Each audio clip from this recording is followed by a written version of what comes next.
Estamos de volta com Toda Mulher. No programa de hoje estamos falando sobre feminicídio. No encerramento do primeiro bloco, a gente assistiu a um vídeo de uma mulher que foi agredida, né? Essa mulher começou uma relação ali aos 13 anos de idade, aos 17 casou, mas como ela contou ali bem no iniciozinho, já sofreu uma certa agressão que ela não conseguiu identificar ainda como uma agressão de fato. Decidiu casar e isso acabou progredindo, né? A agressão de fato acabou acontecendo e foi uma situação bem forte. É difícil identificar, às vezes, assim, no início, ainda mais dependendo da sua idade, né? Uma menina de 13, 14 anos, é difícil identificar que essa relação está sendo de alguma forma abusiva, está sendo de fato uma agressão? Olha, eu acho que as mulheres são capazes de identificar minimamente que algo está errado.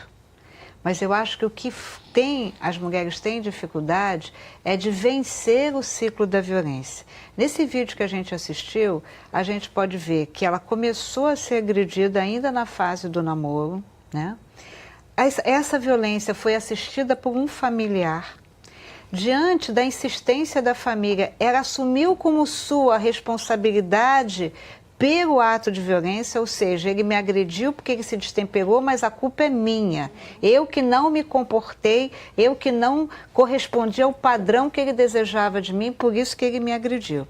Ainda assim, ela casou com esse homem e aí você percebe que após o casamento, dois sintomas surgem. O homem começa a ter uma postura totalmente individualista, então ele quer continuar tendo a vida de solteiro, como ela colocou aí, né? Ele pode tudo e ela não pode absolutamente nada.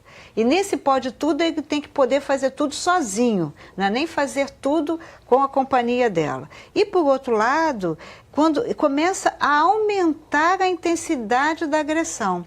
E é um dado muito cruel, né? E a deputada Mônica falou isso, né? As cenas de terror que a gente verifica nesses registros, nesses relatos, é o seguinte, é que esses homens procuram agredir essas mulheres nos locais para que elas sejam visivelmente marcadas.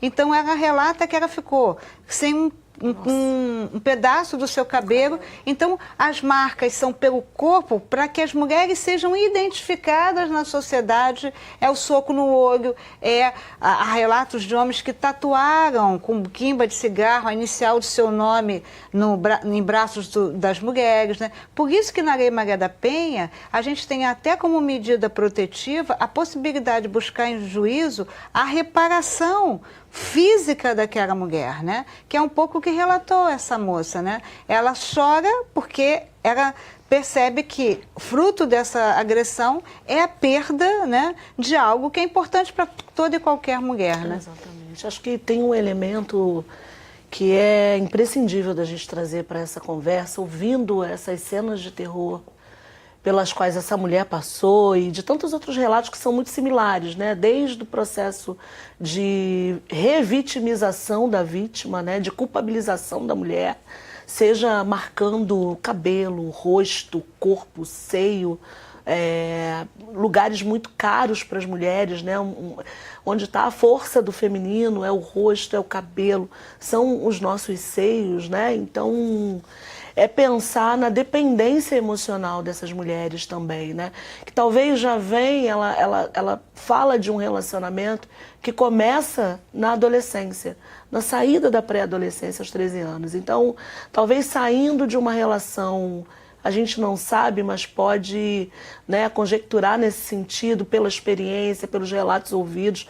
Marta, muito mais, porque pela própria prerrogativa da profissão, de policial e de oitivas e de ouvir muitos relatos, e nós, pela experiência da vida e de muitos relatos que chegaram, do quanto a dependência emocional, a fuga de uma relação talvez violenta na família, no círculo familiar, com pais, irmãos. Então, na tentativa de um relacionamento que dê mais liberdade, mas que, pelo contrário, como Marta bem sinalizou, né, o homem continua vivendo a sua liberdade, mas essa mulher ela é privada, então é privação de liberdade, culpabilização, revitimização dessa mulher, mas há um componente também emocional muito forte que dificulta essa tomada de decisão, esse entendimento.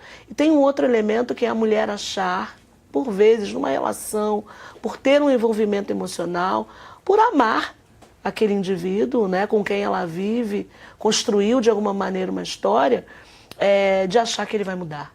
Porque também tem esse elemento, né? Ele faz isso porque ele bebe, ele faz isso porque ele está nervoso, ele faz isso porque talvez eu realmente não seja uma mulher tão boa quanto eu deveria ser.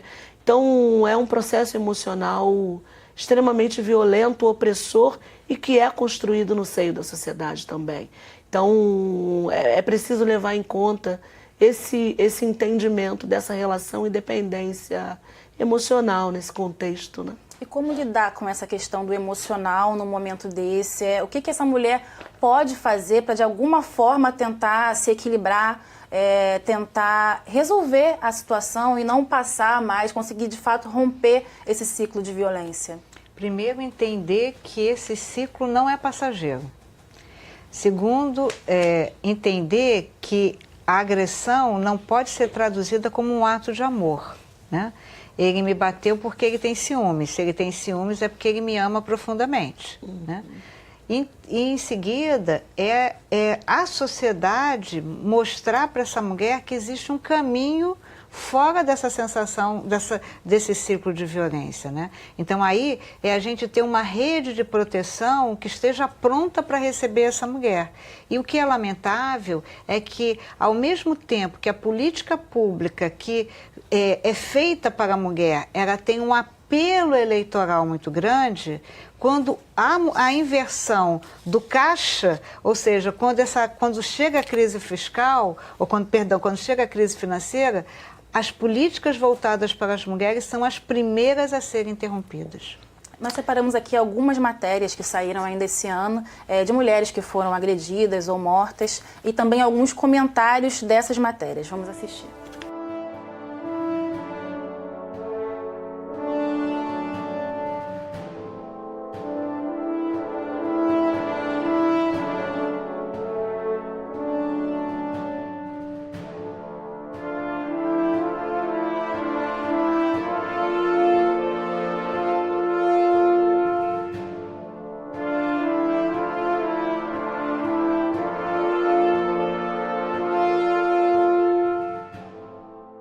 A ideia de mostrar essas matérias, primeiro, para a gente poder conversar um pouco sobre o perfil, né? Quem é essa pessoa que agride? Quem é o agressor dessa mulher, né? Na maioria das matérias ali, o que a gente viu é um namorado, é um marido. É, de fato, esse o perfil? Não só. O perfil também já é identificado de vizinhos, familiares, pais, irmãos, primos. E tem um componente interessante no que a gente viu, das mensagens que chegam, dizendo alguém morre por ser mulher, né? E a roupa que ela usava fez com que ele se descontrolasse. Então, um componente de culpabilização da mulher não é só de quem desfere e direciona a violência contra a mulher, no caso do companheiro, marido, namorado, ou alguém com que ela fica durante uma festa, um momento, já que isso para os homens é tido como motivo de troféu, né? Conhecer alguém, conseguir levar alguém para casa, né? É tido como um elemento de virilidade, né? De demonstração de virilidade. Em relação à mulher, ela é culpabilizada, duplamente culpabilizada por ser mulher, por ter provocado, por ter usado uma roupa. Tem um dado interessante de uma mulher, de uma rede de mulheres da qual eu faço parte, que é religiosa, de uma denominação extremamente rígida e que usa uma roupa bem severa, né?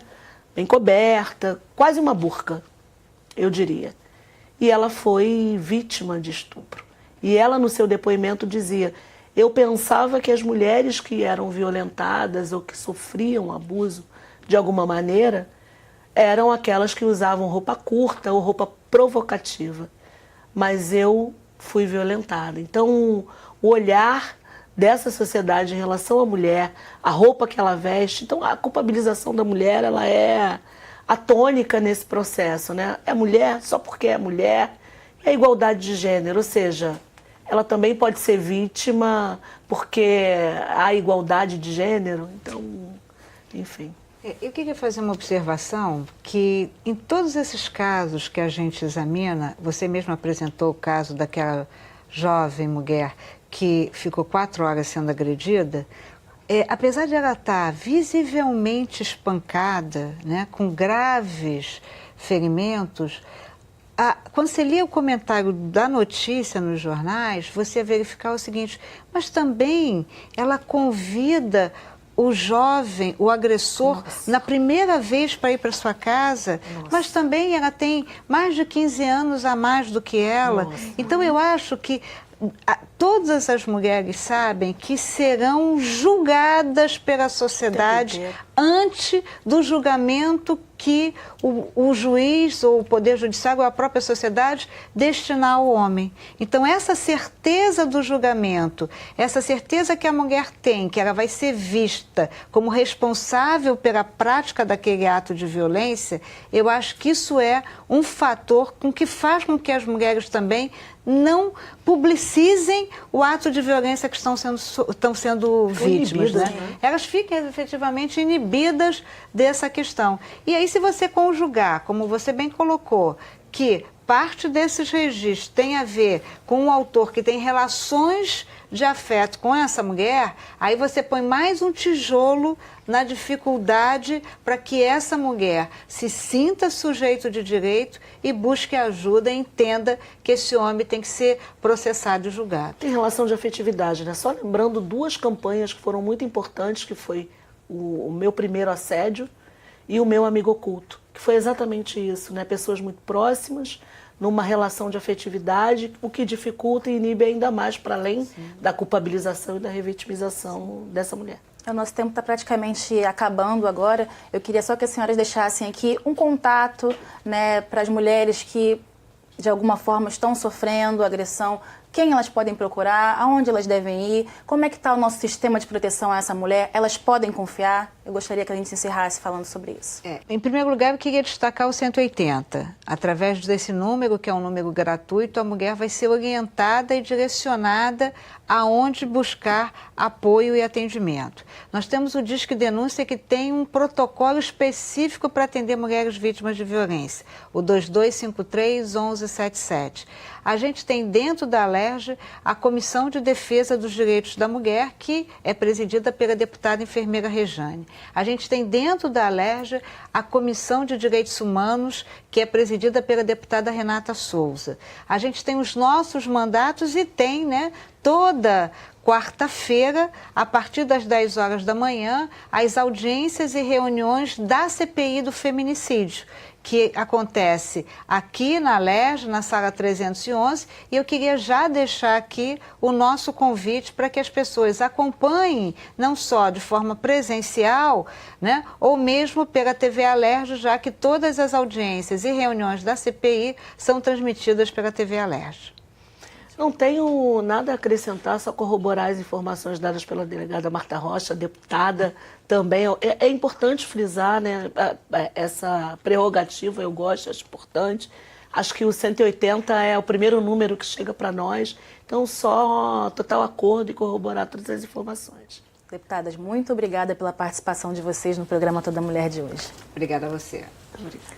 O Toda Mulher fica por aqui. Se você quiser rever esse programa, acesse o site www.alerj.rj.gov.br. TV Alerj, o canal do povo fluminense.